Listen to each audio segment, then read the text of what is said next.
Well, it's a quiet day here in Laurel, Nebraska, but it was anything but that last Thursday, where 4 people were found dead in 2 different homes on the same street.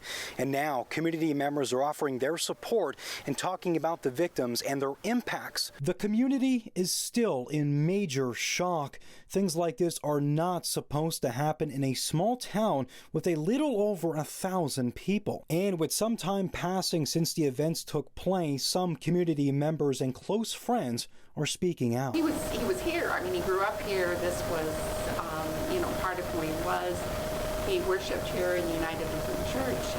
He was passionate about his church too. That's how Christensen described Gene Twyford. He was a well-respected man around the community. Christensen described his character as honest, a man of integrity, fun-loving, and could be very passionate about things. He was really passionate about his family, but he was also very passionate about being a veteran and doing what he could to get recognition for people who had served in the armed forces. Gene's wife, Janet Twyford, was another household name around the Laurel community. And just like her husband, Gene, Janet was a do-it-all type person to help anybody and anything in the town. If you wanted a good friend, she was an absolutely wonderful friend. She was here if you needed something done at church, if you needed something done in the community. I mean, they were just good community people. Janet was also heavily involved within the United Lutheran Church, with holding multiple positions throughout the years. I know she held quite a few positions at the United Lutheran.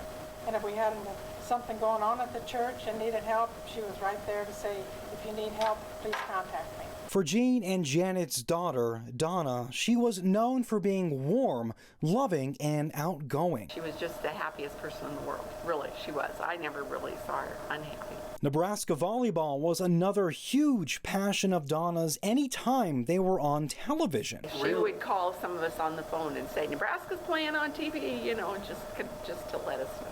And I will miss that. And for about 20 years, according to the family's close friends, Donna held a job at the Laurel Care Center as well. She was one of those people that I think she probably touched a lot of lives, because she was always happy and always had something positive to say to you. For Michelle Ebling, she wasn't as known around the community like the Twyford family, and people who work at the Laurel's hometown market said Ebling was a regular shopper at the store. The workers who did not want to be named actually talked with her before the day of the killings, and they said, quote, I talked with her the day before this happened, and she was really upbeat, and she was really excited because she was getting new furniture. End of quote. They also went on to say, quote, I don't think she really got out much, so when she came in, she loved it. A GoFundMe has been started for Ebling to help the family with funeral expenses. The goal is $10,000, and on Wednesday evening, over $9,000 has already been raised.